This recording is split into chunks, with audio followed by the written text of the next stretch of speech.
ازيكم عاملين ايه؟ يا رب دايما تكونوا بخير.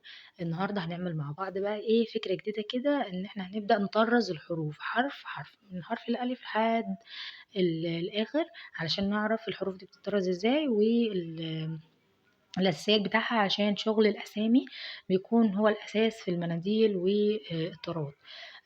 فهنبدأ النهارده ان شاء الله بان احنا نطرز حرف الالف، سواء كان نسخ او رقعة. طبعا الجزء ده انا عملته لانه هو سهل اصلا ومش محتاج حاجه. هو عباره عن غرزه اللي هي غرزه الحشو المايله، ويعني صب كده نازله واحد، فهي متسستمة. احنا اهم حاجه عندنا ايه؟ الهمزه، لان هي اللي بتظهر حرف الالف، وهي اللي بيكون فيها الشغل، عشان فيها الدوران، والحته اللي تحت بتكون رفيعه قوي، ففي شغل فيها بيكون مش مظبوط. طيب اول حاجه عايزين نعملها ان احنا نعمل تقسيمات على الحرف نفسه، لان دي يعتبر اهم حاجه هتساعدك في الشغل. التقسيمات دي بتجيبي القلم الحراري بتاعك وبتمشي عليها حسب ما انت شايفه، يعني بتعملي الخطوط، يعني تقسميها حتت صغيرة، بحيث ان انتي لو هتمشي الجزء ده يبقى صغير عليكي انك تعرفي تحشيه مظبوط. ده بيسهل عليكي في ان انتي تبقي عارفة الخيط هيمشي ازاي او الشكل ازاي. طبعا التقسيمات دي انتي ممكن تمسحيها او تعدلي فيها حسب ما انتي عايزة الخط بتاعك يمشي، بس دي يعتبر افضل تقسيمة. اللي انا عملتها دلوقتي دي تعتبر افضل تقسيمة، ركزي معاها وهتلاقيها بجد حلوة في الاخر وشكلها مظبوط، والدوران بتاعها هيكون مظبوط ان شاء الله. انا ببدأ في الاول ان انا اخد خطوط بالطول كده، علشان انا هشتغلها مش حشو مايل، انا هشتغلها حشو عادي خالص.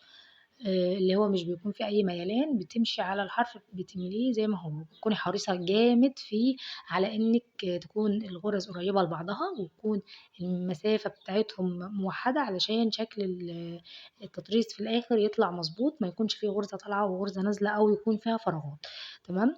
الجزء الأصعب فيها هو الجزء اللي تحت دوت، لأنه بيكون رفيع قوي قوي قوي يعني. حتى إن أنا لما أجي أظبطه بالإبرة هيكون ضيق. بس عايز بس شوية إن انتي تطولي بالك شوية، ولو حسيتي إنه مش مظبوط، أو إن في غرزة كده طالعة وغرزة نازلة، أو مثلا واحدة صغيرة واحدة كبيرة، بنظبطها في الآخر خالص بالإبرة. هي بتبقى كويسة في الإبرة، ما تشديش الخيط عشان نقدر نظبط الخيط كويس.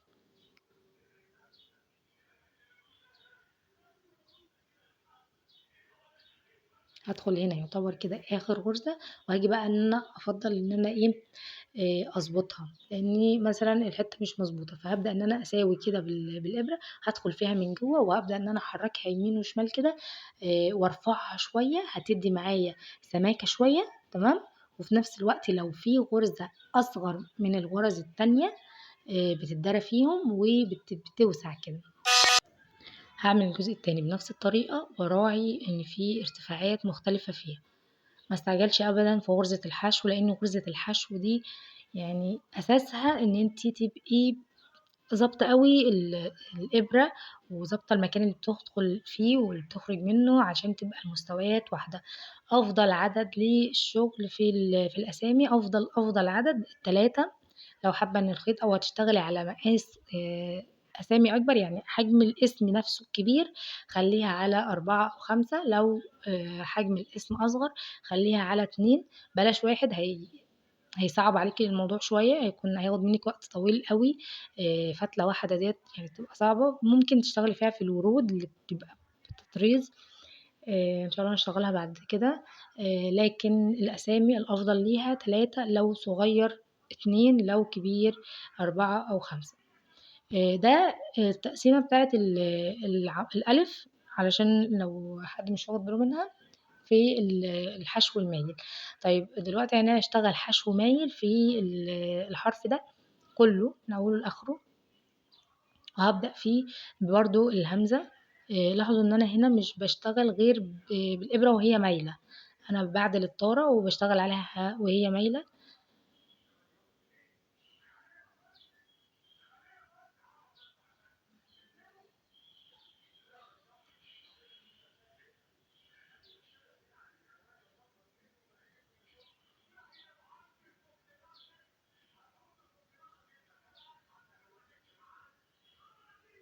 التقسيمات يا جماعة، التقسيمات مهمة جدًا وبجد بتفرق في الشغل.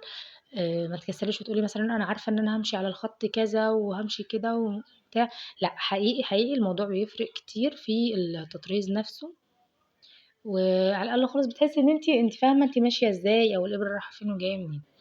ال هنا أنا خلصت الحرف، بس حسيت إن أنا في السِنّة بتاعتها من قدّام دي لأ، حاسة إن في سِنّة عوجة كده أو إن في غُرزة مش مضبوطة مع الغُرز التانية، فهاروح عند الحتّة اللي أنا عايزة أملاها، اللي هو الفراغ اللي كان متكوّن دوّة، وهاروح عند يعني هاسحب الخيط كده بحيث إن هو يكون واحد، مش هاخده straight. تمام، يعني أنتِ قبل ما تدخّلي من الاتجاه التاني اضبطي كده الخيط، خديه وجيبيه كده يعني على الحرف نفسه، بحيث إن أنتِ تعرفي هيكون الأفضل إنِّك تدخّليه فين، عشان ما تعمليش حتّة مكلكعة في مكان تاني. هابدأ إن أنا أعمل الحرف الألِف نفسه بقى. هنا أنا مش هابدأ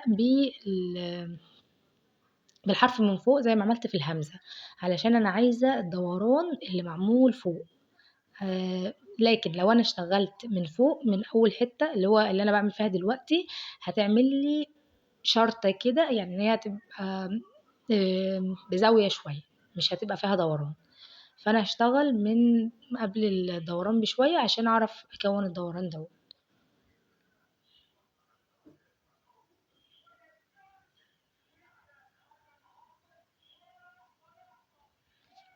هاكمّل بقى بنفس الطريقة بقية الحرف. أهم حاجة فيه جزء كده اللي فيه الدوران اللي تحت دوّة، هنعرف فيه حاجة مهمة جدًا وإزاي نطرّزها، نطرّز الدورانات من غير ما تاخد معانا كلكعة في مكان تاني. علشان نعمل الcurve ده بقى من غير ما إن إحنا نعمل كتلة مكلكعة تحت كده، هاقسم طول الفتلة على مثلًا 3. تمام، نُص وربع.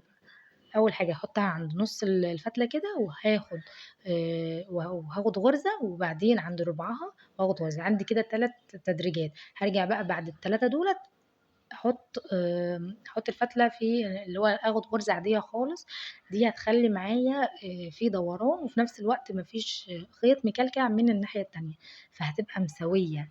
تمام، مش هيكون فيها مشاكل، يعني أنا باجزّأ بمعنى أصح عند الدوران، باجزّأ الغرز. بس دوّة كل المفروض إنِّك تعرفيه عن غرزة الحشو، وأهم حاجة فيها إنِّك تطوّلي بالِك شويتين 3 كده، ما تمسكيش إبرة وأنتِ متعصبة أو متضايقة أو في حاجة شاغلاكِ، لإنِّك مش هتطلّعي أحسن حاجة عندِك. التطريز فَن، محتاج هدوء ومحتاج إن دماغِك تكون فاضية شوية، وتشتغلي بمزاج حرفيًا، لإن ده شغل يدوي. أتمنى يكون الفيديو عجبكم، وما تنسوش اللايك والشير.